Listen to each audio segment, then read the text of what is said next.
All right, I think we can get started. I can see there's quite a lot of people already joining and some more people will join us soon. Welcome, everyone. My name is Valerio Mayuro. I'm one of the co-founders here at Abatement, and I will be moderating today's session. Today, I'm joined by my co-founder, Maria Eugenia, and also Pauline, who's our strategy and policy lead at Abatement. So today's webinar, as you can tell from the title, is all about how to build a science-aligned carbon procurement strategy. Just a few housekeeping rules. This is quite an interactive webinar, so we'll try to make it as engaging as possible. And we'll have also plenty of time at the end for questions. So if you have any questions that come up as we speak, as we provide some input, please start filling those into the Q&A section on Zoom. Right, so just cover the housekeeping rules so we can get started. I guess the first thing for us is just to introduce a little bit about Abatement, if you haven't heard of us before. Abatement is a carbon procurement and market intelligence platform. We help companies connect and transact directly with carbon project developers so that they can execute on their ambitious sustainability strategies.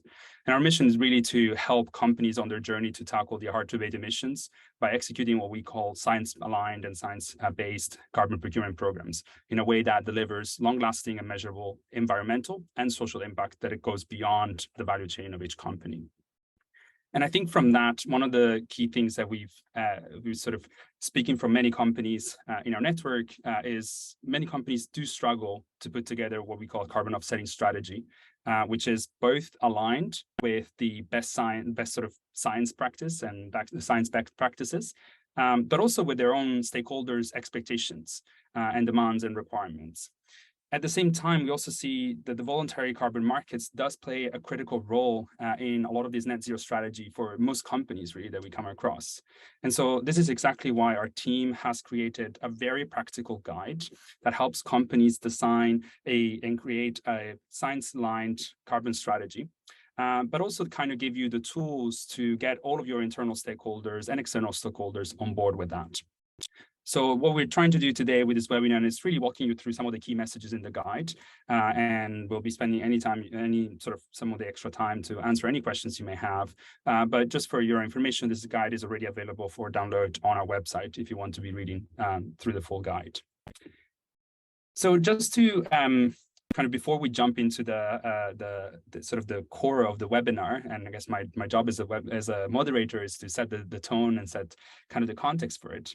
I think really important for us to address head-on some of the media coverage and some of the criticisms about the voluntary carbon markets, especially in sort of quite recent times. So I think, first of all, like we are very aware and we agree that there are very substantial integrity and quality issues within the voluntary carbon markets. I guess one of the main ones has been truly highlighted by both the Guardian and the Bloomberg coverage, which is sort of the risk of overcrediting that a lot of the carbon projects are exposed to. Another issue that is fairly mentioned quite frequently is the concept of fair share of proceeds. Which is when some of the developers fail to split their revenues with the communities on the ground, or perhaps the intermediaries are taking very large margins through the sale of the credits. But one of the main messages that we want to convey here is that instead of shying away from the carbon markets and specifically the voluntary carbon markets as a result of these concerns, companies can truly choose to actively get involved in it and shape it. And so why are we encouraging so many companies to do that? Well, the main reason is that we need the voluntary carbon markets if we're ever going to reach net zero as a society. And what we believe is that today, the carbon markets do provide the critical financing and the financial incentives to solutions that are not cost effective today. For example, protecting forests or particularly engineered solutions for carbon removal. And so I guess the quadrant that you can see on this slide, this matrix, and so the quadrant on the right-hand side really tries to show this. So there are more pros than cons in engaging with this market. And so this is some of the things that you will pick up on during the webinar and some of the things that we'll tackle head on. So to get us started, I think if you're familiar with Slido, we're just going to do a very quick poll to just check in on the pulse of the audience. So if you never use Slido, you can either use your phone to sort of look at the QR code, or you can join us at slido.com and enter that code when prompted. And so the first thing that we would like to understand is sort of where you are in terms of procuring carbon credits, if it's something that you're already doing or looking to do or not quite yet. I'll give you a couple of seconds or a couple of minutes or a minute or so.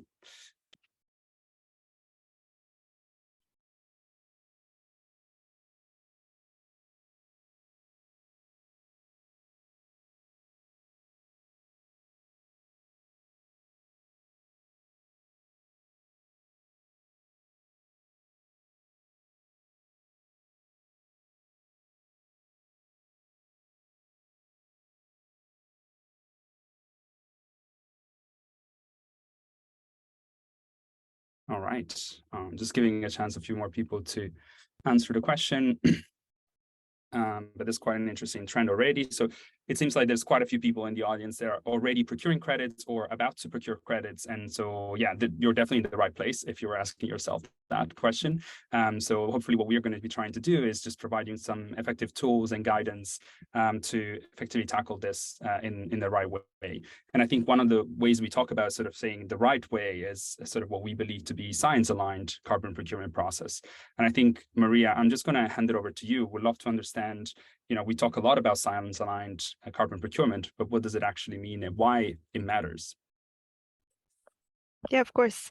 And, part of whenever we refer back to science, I think there's always one key source that comes to mind, and it's exactly the IPCC report that you put out just now on the screen. It's a quite complex graph, but I think what it kind of hints to, and if people have been close to this recently, as the report came out last week, it's clear that there's solutions that can help mitigate climate through to 2030 in a very prominent way relative to other categories.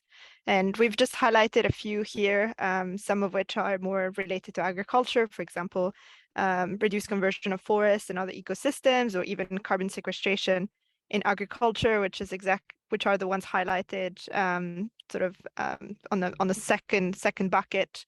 And you can see that yellow and the red are highlighting the cost of implementation of such solutions. And it's kind of an encouraging message, I think, as people look at this, because ultimately the cost of implementation of mitigation solutions can be south of $100 a ton, which is relatively kind of where the price of carbon can be. But what's most critical is that carbon credits as an instrument can be supporting these mitigation options, especially to your point, Valerio, earlier, where in some cases business models don't exist for example, forest protection in areas, in the absence of monetization of the carbon credits themselves. And so I think it's an important message here. The other important message is also related to carbon removal. Carbon removal still is more expensive than $100 a ton in some circumstances, and carbon offsets can really play a role in decreasing the green premium or the higher cost of implementation relative to low carbon technologies, especially in areas where policy is really lacking. And so when we think about carbon credits and the role they can play, really need to reference back this IPCC report, which is really core to all of this. Thank you. And I think kind of related to that, then just how does that translate? How does that science translate into the urgency and the importance of building a carbon procurement strategy today? Yeah, and we've got three options here, which we put on the slide. If you don't mind, sort of presenting them all, I can walk through the three of them. So the first one is certainly realizing that policy is not moving fast enough, and there's an emission gap, which is pretty large, 12 to 20 gigatons of emissions that are not tackled by policies at the moment, and where climate action certainly falls back, where the private sector can step in and provide that level of financing required to close that gap. The second point is realizing that in any journey to net zero, there's a part of the residual emissions that can't be tackled by reduction activities. And this is a reference to research and the carbonomics research more recently that highlights that roughly 30% of global emissions are hard to abate for less than $400 a ton, which is quite expensive as well, requiring a level of offset or tax policies to be able to tackle those. And the last piece is very much thinking it strategically from the corporate perspective. The supply is limited right now of carbon credits, and so prices are expected to go up. And really the way corporates should think about this is diving or looking at this space right now in a way to secure potential cost discounts relative to where future prices might be. And if we look at the research closely, price increases are expected to be between 2 to 8 times relative to current levels right now. Thank you, Maria. And I think now we set the tone for what we believe is the importance and the urgency of a carbon-free strategy right now. I think we want to hear from you. So again, we're going to go back to Slido. This is the second time, and we'll probably have another one. So bear with us. But we'd love to understand if you're able to share with us, just in a few words, what is the biggest challenge that you see today in procuring carbon credits? Nice, already starting to see some people talking about it.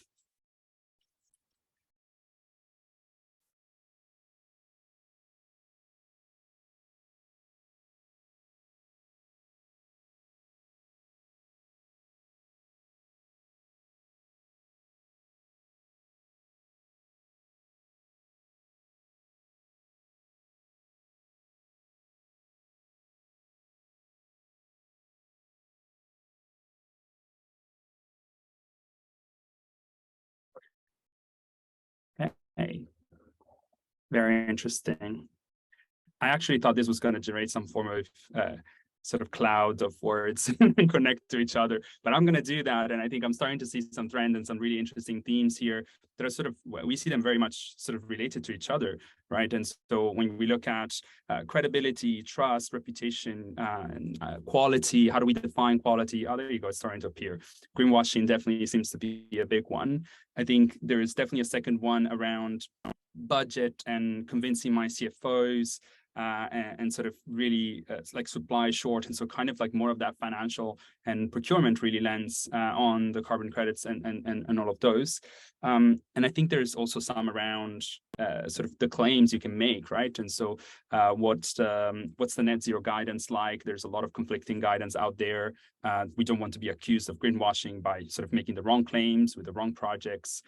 So definitely there seems to be sort of a lot of those three key themes. Obviously, regulation does play a key role and affects the majority of this topic, really. So I think, like, kind of, Maria, we're sort of seeing some themes and some trends very interestingly. So quality and integrity, definitely a big chunk. Budget, how do I convince my CFO? Prices are going up. I'm scared. And then the last piece is sort of more around what claims can I make? How do I avoid greenwashing with that? And so can you tell us a little bit about how the guide that we put together addresses some of these concerns that have been raised? Yeah, absolutely. And this is very interesting. You know, part of this exercise is also validating a lot of the things that we hear from the corporates that we engage with on a very active basis. And the good news is, of course, we've published a guide, as Valerio mentioned and introduced. The guide is a very practical guide into walking through these steps. And certainly when it comes to convincing the CFO and sort of setting the budget, that's an area that we're going to be discussing a bit more on. And so perhaps I can comment on it as we walk through additional content here.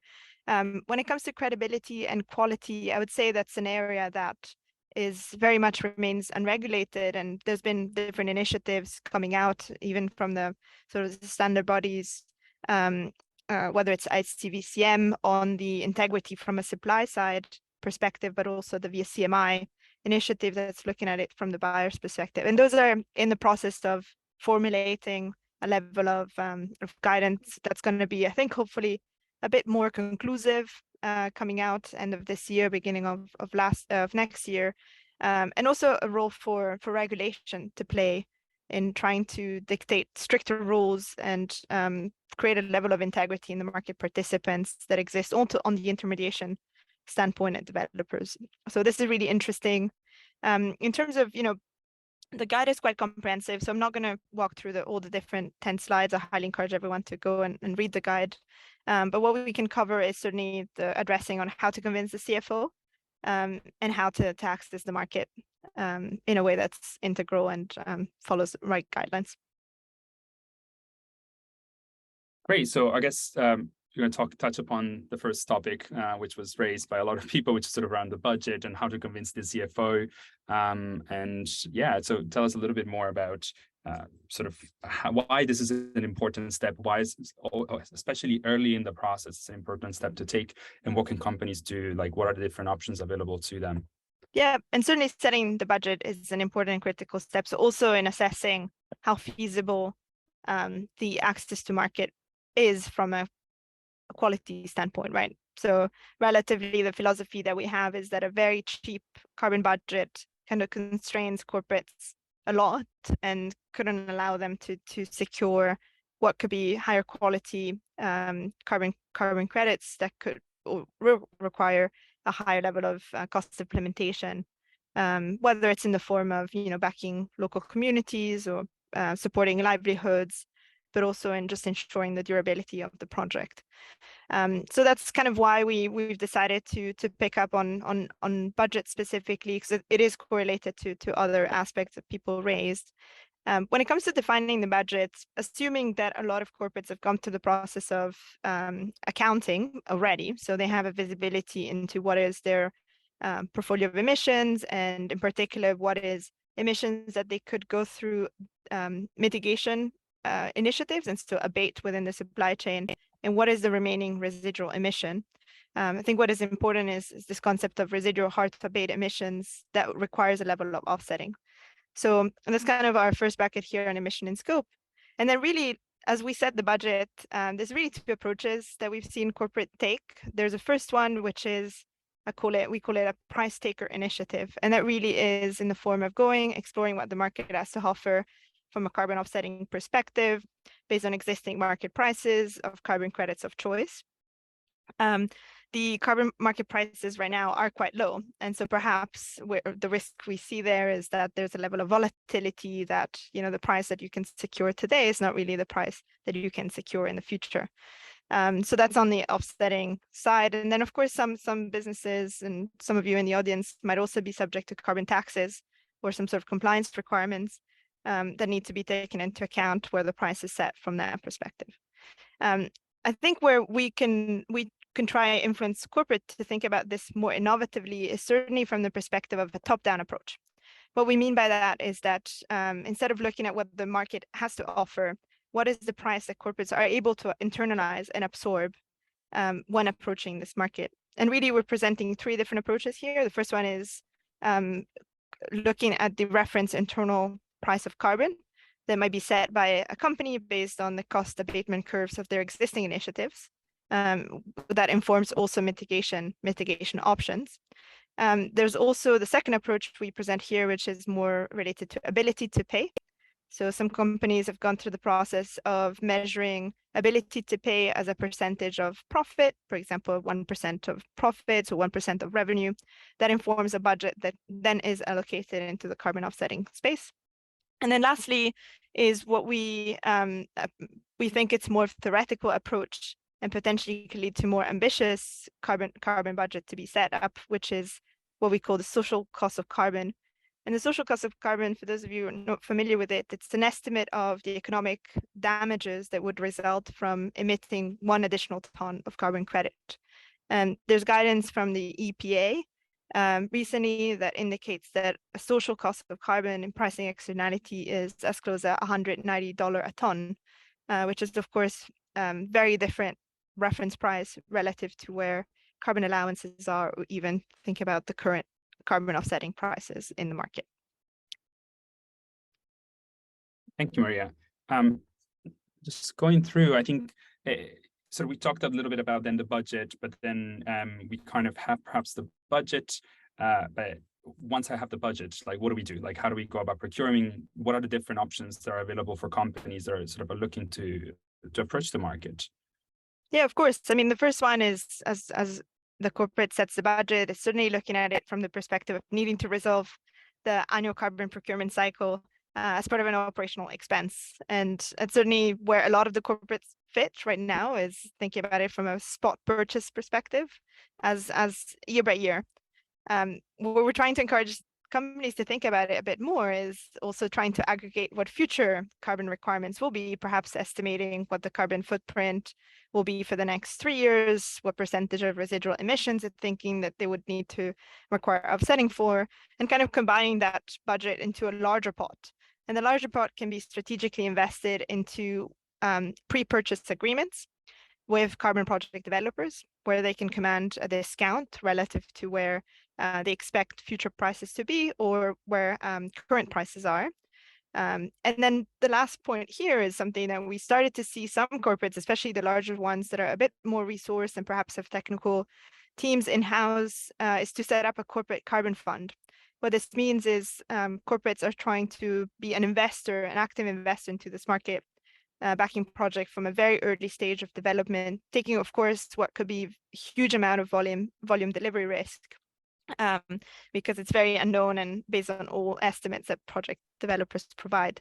So, of course, we're trying to present this on a scale, and I think where the cost containment pressure come is certainly around trying to solve this from an operational expense perspective, so the annual procurement cycle, and less potentially cost containment pressures if you think about this as a strategic investment with a level of flexibility that comes also from the volume perspective. The corporate fund can allow you, or even pre-purchase agreement can allow you to have more catalytic impact because you're taking a more direct approach in involving carbon project developers in defining what you want these projects to be. Volume certainty is not there as you invest in projects, so you need to be having the right mandate from your perspective to be able to consider any of these approaches right now. So I think most people will be familiar, right, with the sort of option on the left-hand side, which is sort of the ton for ton type of procurement, which is I have 10,000 tons I want to offset this year, and also I'll buy 10,000 tons of carbon credits, and so set the budget based on that. I think in terms of the pre-purchase agreements and the corporate carbon fund as well, like how complex are these to set up? Does a company need like a full-blown team to actually do this?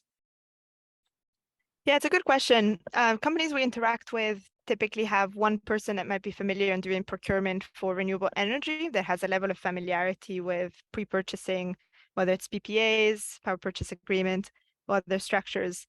This is very similar. It's just the same concept applied to carbon purchase agreements, or in this industry, we call it emission reduction purchase agreement, ERPAs.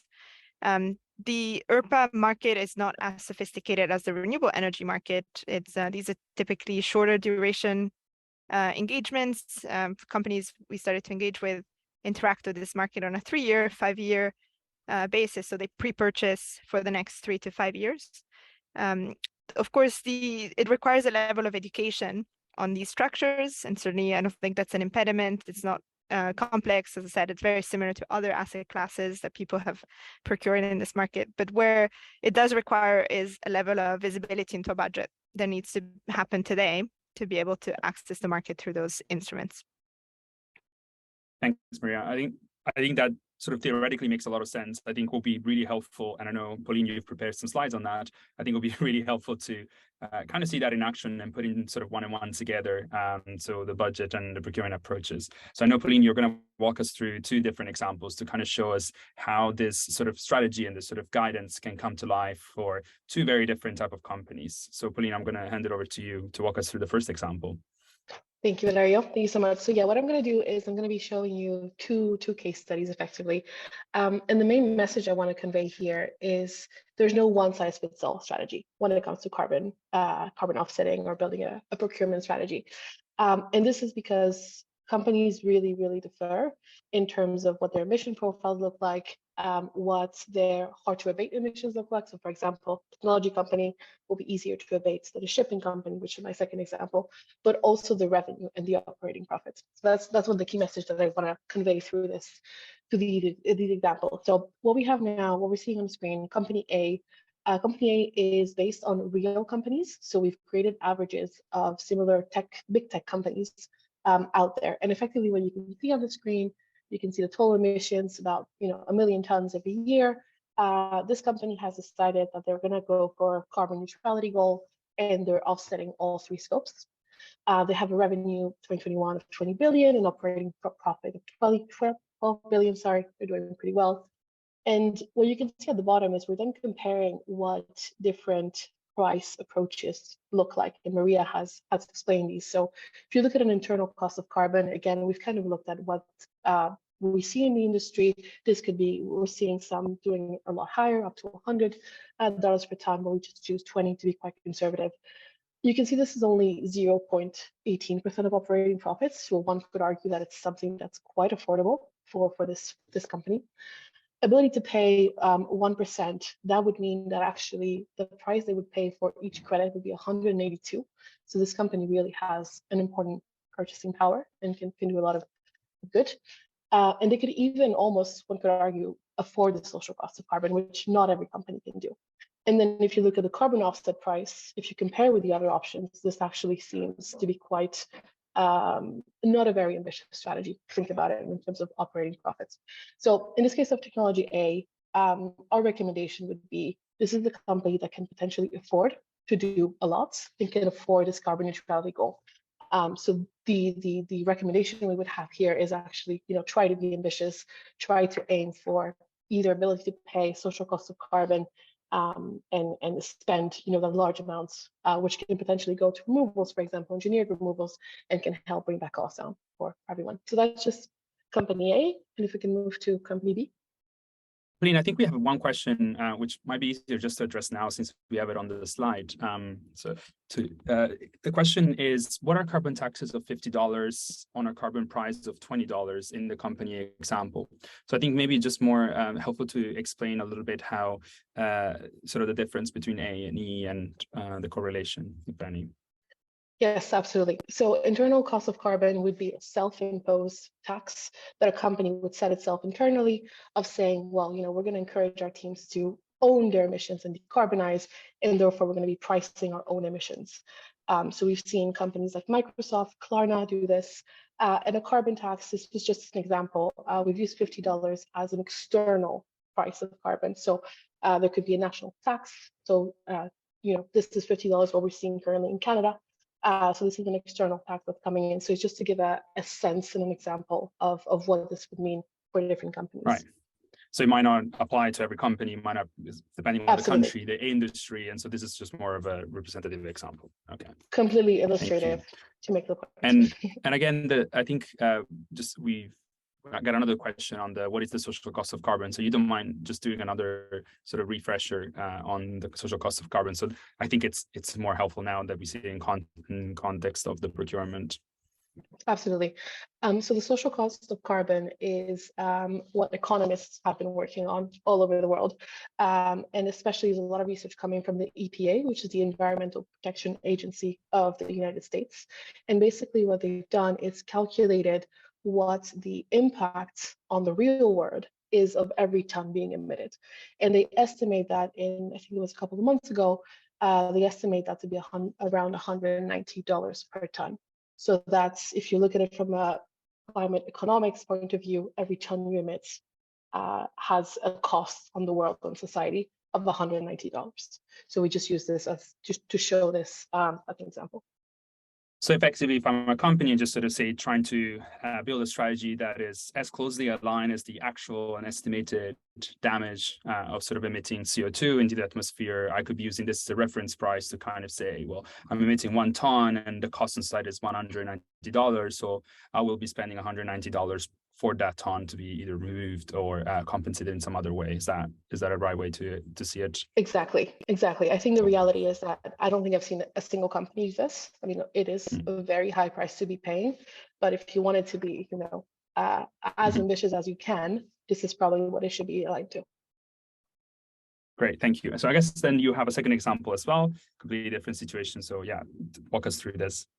Completely different situation. We're here talking about a maritime shipping company. Emissions are a lot harder to abate. We have to recognize this. And in this case, the company's annual emissions are 50 million tons. The previous one was 1 billion. And this company has decided to not cover all scopes because obviously it just wouldn't be cost effective.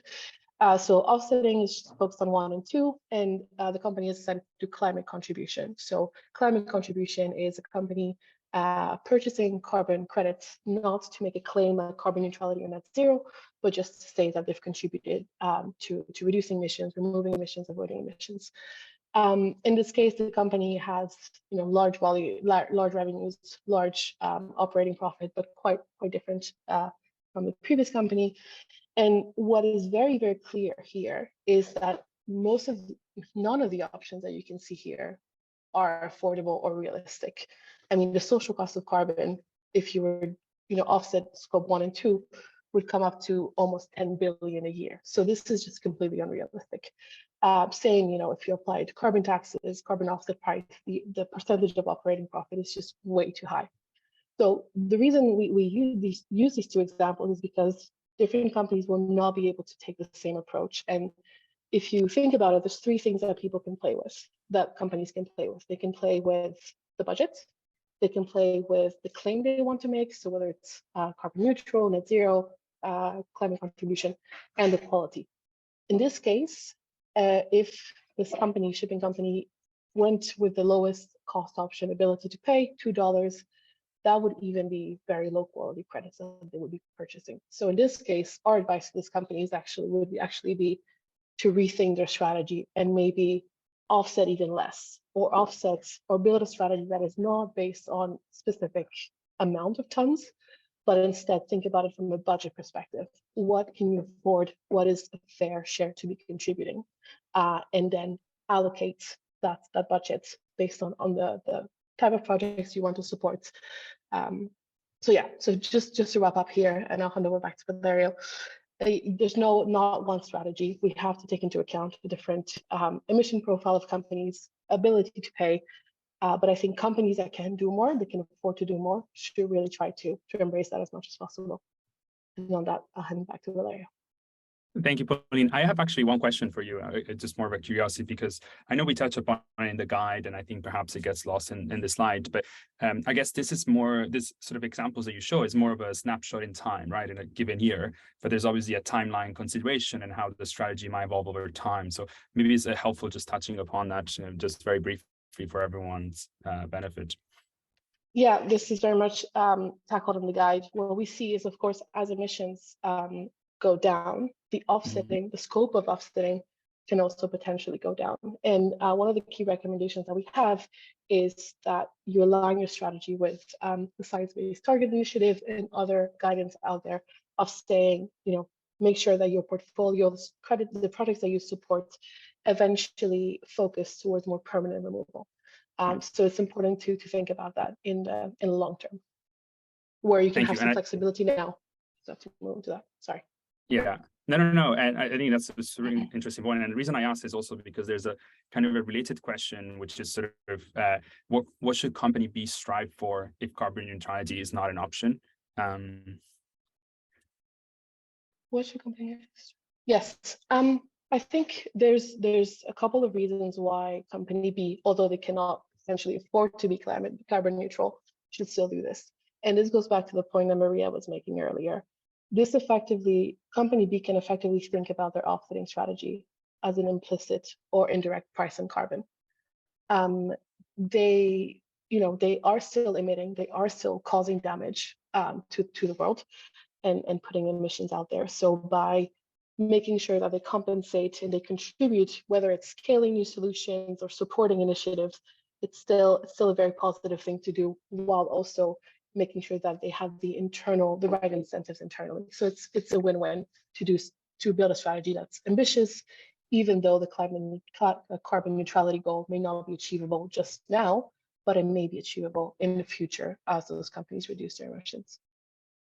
Thank you for clarification. I think that's kind of also related to the recent Science-Based Target Initiative guidance to sort of incorporate also beyond value chain mitigation as a very important initiative and activity to do alongside internal emission reduction activities on the journey to net zero. So yeah, very excited to see how that guidance shapes up and materializes later this year from the SBTi and the Science Based Target Initiative. So great. I think we've covered quite a lot of ground. So I think there's already a few words on what they've taken away from this webinar. So 1, 2, 3. I think I'll get a tattoo of that. But yeah, if you want to get onto this new side and just get us a little bit, your thoughts into some of the key takeaways for you from this webinar. I'll be honest, that was me testing it earlier. I apologize. Okay. I was getting excited, Pauline. Hopefully more people can double down on the loved it.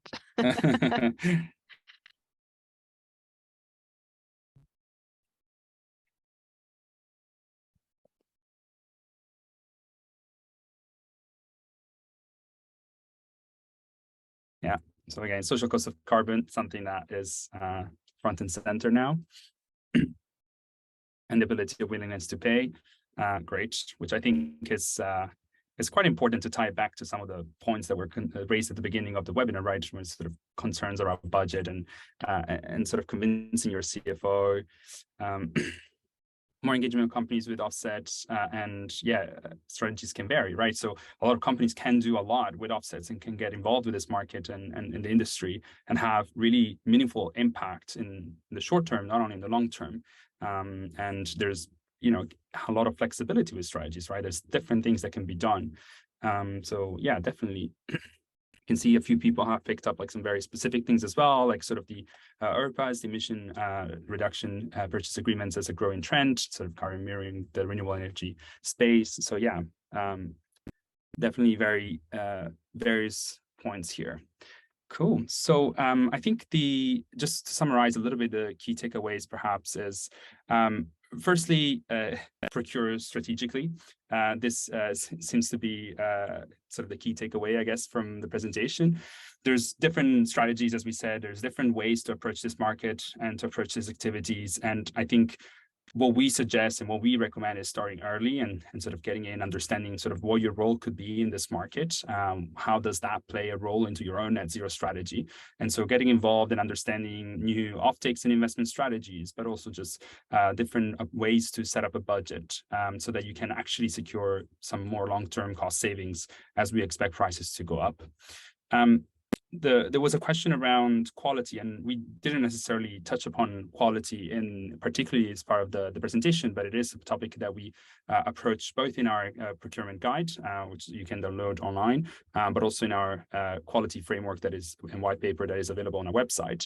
And so as companies have a lot of flexibility around how to set these procurement strategies, we always want to encourage them to not compromise on quality and have a focus on integrity of the claims, integrity of the projects that are being supported through the carbon financing. So always prioritize that over quantity of credits. And I think this is something that Pauline, for example, was touching upon when we sort of talked about the maritime shipping company and sort of what they could do with their own budget and their own ability to pay and to limit that. And so in terms of the quantity, to focus on quality. And the last piece is, I guess, obviously working with trusted partners. As we can see, there's a lot of different complexities and a lot of different angles that can be challenging for companies to assess and address. And so I think our key recommendation is whoever it is, just find a trusted partner that values integrity, that understands your situation, understands sort of how the procurement strategy needs to be molded based on your own company and your own requirements, your own ambitions, and sort of so that you can actually work with for the long term. I think this is where we actually go then into Q&A. So I can see there's a few questions. So feel free to continue providing questions. So I'll just go in order so that we can touch upon all of them. I think the first one, Maria, maybe that's something would be good for you to address is from Jakumis, is why not enter the EUA market so as to minimize potential reputational risks? Yeah, it's a really good question, kind of how the voluntary and the carbon market interact. And especially if there are some regulated companies, certainly they're subject to compliance requirements that require them to operate into the compliance market more so than the voluntary market, or kind of do both, but on a complementary basis. The compliance market, we think, somehow has creates the right incentives for sure to provide a level of internalization of the cost of emissions. Certainly a higher price right now than where the voluntary carbon market levels are. However, I think it fails to create redistribution of capital in the form of transferring what are climate budgets into the hand of project developers and communities that do actual project implementation that can create new carbon sinks or carbon reduction emissions. And certainly, if you think about the emphasis on removals that a lot of companies help companies use that capital to reduce their operational costs or capital requirement costs of very expensive climate dioxide removal solutions. So they operate into different buckets, and we see them quite complementary. And potentially, we shouldn't dismiss the role of the VCM relative to the compliance market, even though compliance market has the right incentives and higher level of pricing right now. Thank you, Maria.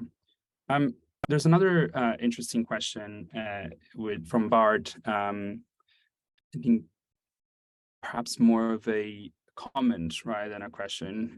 So I think answering directly what Maria you just touched upon, which is sort of remembering that the compliance market is about the right to emit, whereas the VCM, given the quality, is about emission reduction and removal.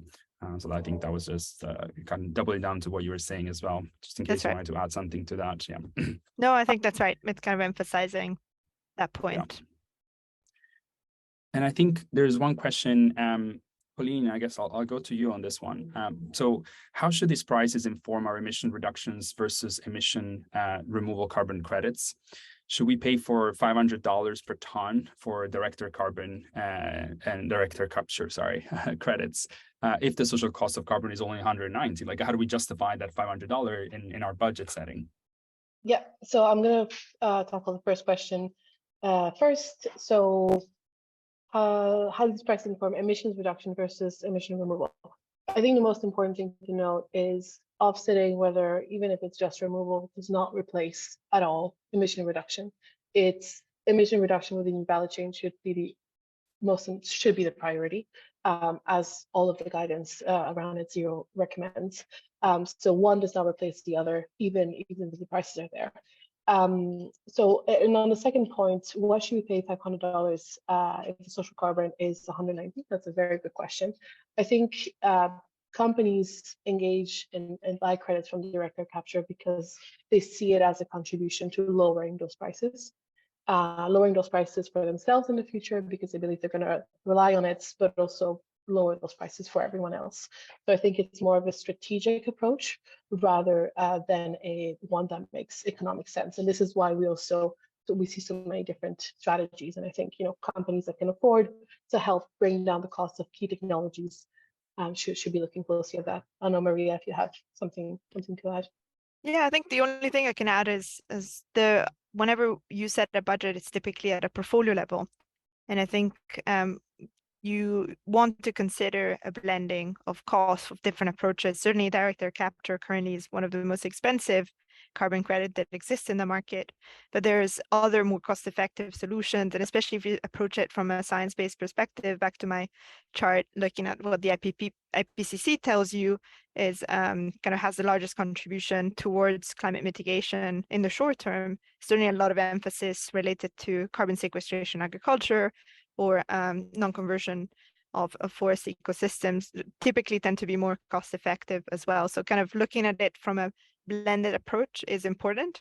And maybe, as Valeria was alluding to, there's a temporal element of this, which we might have not visualized, but it's, the Oxford principles that is in a very, does it very well, which is the emphasis on perhaps a combination of removal and avoidance in the short term and scaling up removals towards net zero in the long term. And so as you do that, you kind of, this allows you to blend down the price to a price that could still be more in line with the social cost of carbon or any other price setting you may decide internally. Great. So yeah, that concept of portfolio diversification and sort of blending of the sort of total cost that you're paying, which could be closer to the social cost of carbon. Even some projects might be a lot higher and some projects may be a lot lower.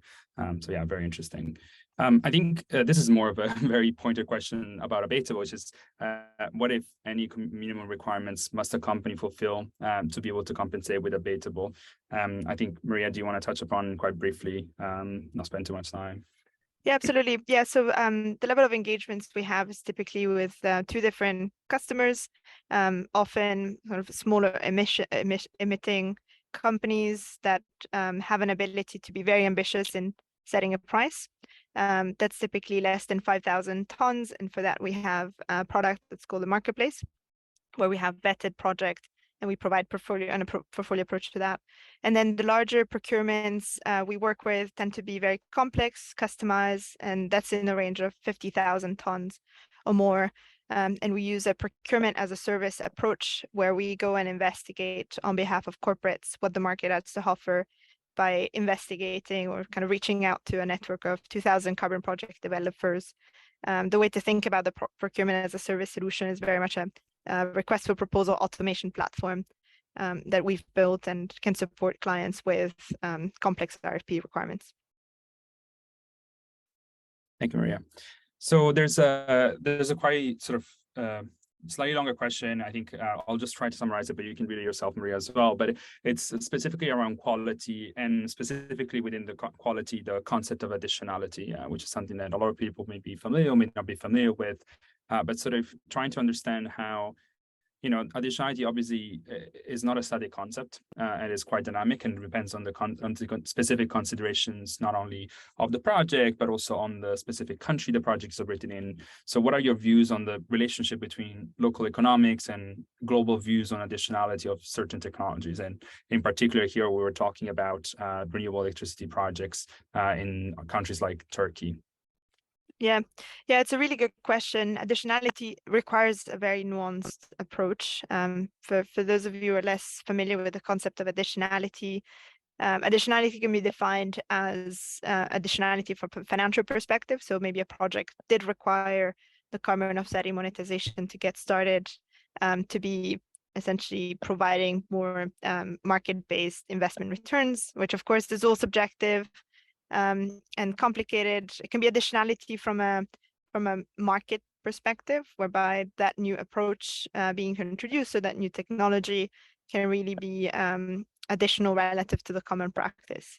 As you've gathered from my description, there's a lot of subjectivity around it, and I think ultimately what we advise companies is to take a very nuanced approach and a critical eye towards whether the carbon credit that they're backing was really required in the first place with the project on an ex-post basis. And then as they think about it, by taking more active investor approach, or perhaps providing prepayment financing for project developer to kickstart new project, there's an element of additionality that comes with the action of the corporate themselves and being the provider of that catalytic capital in absence of others moving towards that opportunity at the same time. So it can be perceived as both ways. Ultimately, as I said, it's very nuanced. It might require a lot of critical eyes and experts around the assessment. Fantastic. And I guess there's two questions from Bart. I think one is a little bit more of a comment, which is sort of different discussions around ability to pay, which is very different across different companies. And I think raises a really good important point, which is around the willingness, right? And so demand right now is one of the critical issues, which is why we're encouraging a lot of companies to approach the market and get involved, because it is still voluntary. And so there's no real legal requirement to do it. But I guess the interesting question that Bart raises is sort of what's the sort of the end goal, right? Like we've talked a lot about what we can do today and some of the strategies, but kind of looking forward, is negative emissions what we should go for? And how does that sort of relate and touch upon quality? Yeah, I think it's a really interesting question, and ultimately where the incentives for corporate to act and absorb a higher internalization of carbon costs and emissions. I think ultimately there's no answer to that in the absence of very clear regulation that forces companies to be thinking about this. So certainly regulation can play a role. And then the last element is also in relation to corporate environmental responsibility, right? To what extent there's a vision, there's a mission purpose that the company wants to bring forward, and have really credible plan to net zero, which we know really well that a lot of corporates have scrambled to put them in reaction to other competitors doing that, but there was no real, I think, thinking that went. There was critical and mission aligned and purpose built in trying to internalize a higher cost of carbon. So it ultimately comes down to sustainability managers really engaging with leadership and potentially the board level in trying to make a case internally that a higher cost needs to be there and needs to be credible to push more expensive removals, but also science-based avoidance approaches that contribute to climate change mitigation. Great. And I think we have one final question from Bard, which is around the use and the relevance of carbon credit ratings to assess the projects and quality. I know this is something that we touch upon in our guide, but we haven't had a chance to sort of cover in the agenda for the webinar. So just maybe if we can touch upon that, Maria, I think that would be helpful, and then we can sort of wrap up.